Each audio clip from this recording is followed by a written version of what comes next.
Praise the Lord.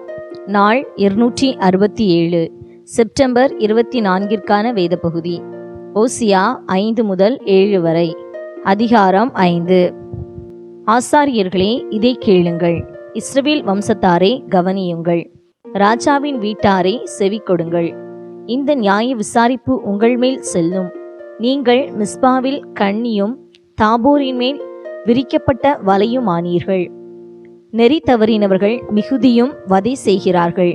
அவர்கள் எல்லாரையும் நான் தண்டிப்பேன். எப்பிராயிமை நான் அறிவேன்.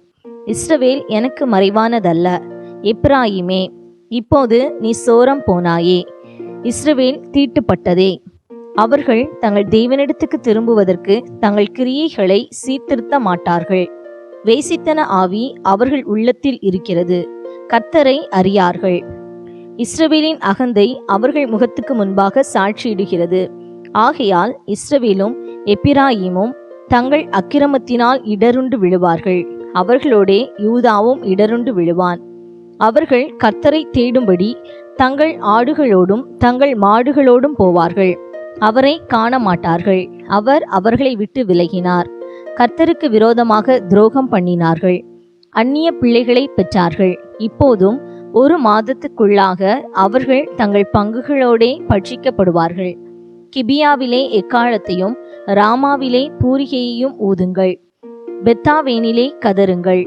பென்யமீனே, உன்னை பின்தொடருகிறார்கள். தண்டிப்பின் நாளிலே எப்பிராயிம் பாழாவான். நிச்சயமாய் வரப்போகிறதை இஸ்ரவேலின் கோத்திரங்களுக்குள்ளே அறிவிக்கிறேன். யூதாவின் பிரபுக்கள் எல்லைகளை ஒதுக்குகிறவர்களுக்கு ஒப்பானார்கள். அவர்கள் மேல் என் உக்கிர கோபத்தை தண்ணீரைப் போல ஊற்றுவேன்.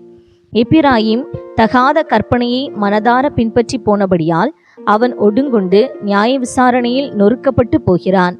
நான் எப்பிராயிமுக்கு பொட்டரிப்பை போலவும் யூதாவின் வீட்டுக்கு உழுப்பை போலவும் இருப்பேன். எப்பிராயிம் தன் வியாதியையும் யூதா தன் காயத்தையும் கண்டபோது எப்பிராயிம் அசீரிய நண்டைக்கு போய் யாரேப் ராஜாவினிடத்தில் ஆள் அனுப்பினான். ஆனாலும் உங்களை குணமாக்கவும் உங்களில் இருக்கிற காயத்தை ஆற்றவும் அவனால் கூடாமற் போயிற்று. நான் எப்பிராயிமுக்கு சிங்கம் போலவும் யூதாவின் வம்சத்தாருக்கு பாலசிங்கம் போலவும் இருப்பேன். நானே பீறிவிட்டு போய்விடுவேன். தப்புவிப்பார் இல்லாமல் எடுத்துக்கொண்டு போவேன். அவர்கள் தங்கள் குற்றங்களை உணர்ந்து என் முகத்தை தேடு மட்டும் நான் என் ஸ்தானத்துக்கு திரும்பி போய்விடுவேன். தங்கள் ஆபத்தில் என்னை கருத்தாய் தேடுவார்கள். அதிகாரம் 6. கர்த்தரிடத்தில் திரும்புவோம் வாருங்கள். நம்மை பீறினார், அவரே நம்மை குணமாக்குவார். நம்மை அடித்தார், அவரே நம்முடைய காயங்களை கட்டுவார். 2 நாளுக்கு பின்பு அவர் நம்மை உயிர்ப்பிப்பார். 3ஆம் நாளில் நம்மை எழுப்புவார். அப்பொழுது நாம் அவருடைய சமூகத்தில் பிழைத்திருப்போம். அப்பொழுது நாம் அறிவடைந்து கர்த்தரை அறியும்படி தொடர்ந்து போவோம்.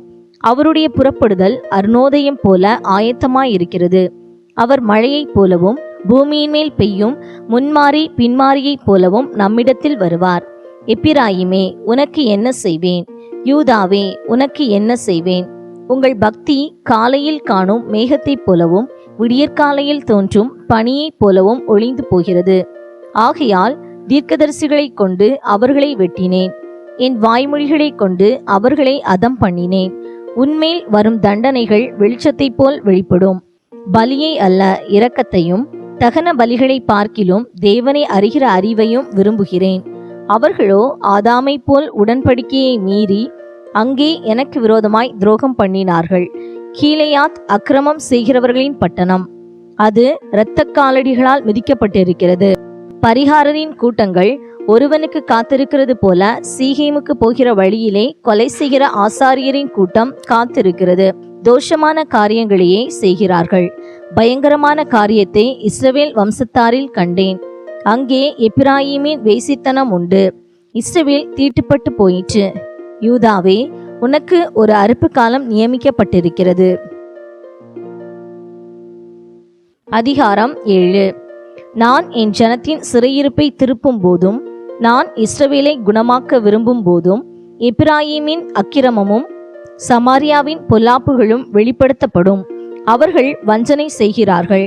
திருடன் உள்ளே வருகிறான், வெளியே பரிகாரரின் கூட்டத்தார் கொள்ளையிடுகிறார்கள்.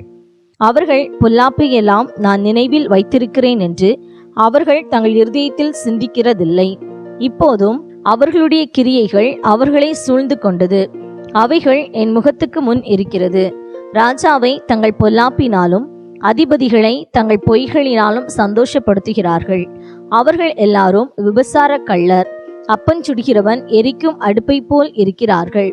அவன் மாவை பிசைந்தது முதல் அது உப்பி போகும் மட்டும் அனலை மூட்டாமல் ஓய்ந்திருக்கிறான். நம்முடைய ராஜாவின் நாளென்று சொல்லி அதிபதிகள் திராட்சரச துருத்திகளால் அவனுக்கு வியாதி உண்டாக்குகிறார்கள். சரசக்காரரோடே கூட அவன் தன் கையை நீட்டுகிறான்.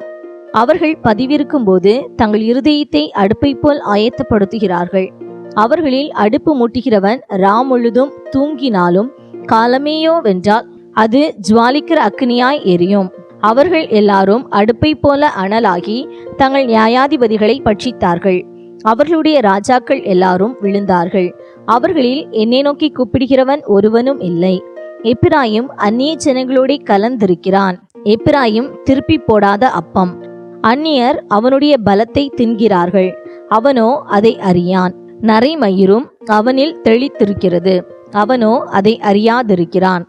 இஸ்ரவேலின் அகந்தை அவர்கள் முகத்துக்கு முன்பாக சாட்சியிட்டாலும் அவர்கள் தங்கள் தேவனாகிய கர்த்தரிடத்தில் திரும்பாமலும் இவை எல்லாவற்றிலும் அவரை தேடாமலும் இருக்கிறார்கள். எப்பிராயிம் பேதையான புறாவை போல் இருக்கிறான், அவனுக்கு புத்தி இல்லை. எகிப்தியனை கூப்பிடுகிறார்கள், அசீரியனிடத்துக்கும் போகிறார்கள். அவர்கள் போகும்போது என் வலையை அவர்கள் மேல் வீசுவேன், அவர்களை ஆகாயத்து பறவைகளைப் போல கீழே விழப்பண்ணுவேன். அவர்களுடைய சபையில் கேள்வியானதின்படியே அவர்களை தண்டிப்பேன். அவர்கள் என்னை விட்டு அலைந்து திரிகிறபடியினால் அவர்களுக்கு ஐயோ, அவர்களுக்கு கேடு வரும். எனக்கு விரோதமாக ரெண்டகம் பண்ணினார்கள்.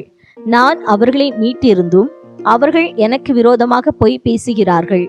அவர்கள் தங்கள் படுக்கைகளில் அலறுகிற போது தங்கள் இருதயத்தில் என்னை நோக்கி கூப்பிடுகிறதில்லை. அவர்கள் தானியத்துக்காகவும் திராட்சரசத்துக்காகவும் கூடுகிறார்கள். என்னை வெறுத்து விலகி போகிறார்கள். நான் அவர்களை தண்டித்தேன், அவர்களுடைய புயங்கள் திரும்ப பலப்படவும் பண்ணினேன். ஆகிலும் எனக்கு விரோதமாக பொல்லாப்பு நினைக்கிறார்கள், திரும்புகிறார்கள். ஆனாலும் உன்னதமானவரிடத்திற்கு அல்ல, மோசம் போக்குகிற வில்லை போல் இருக்கிறார்கள்.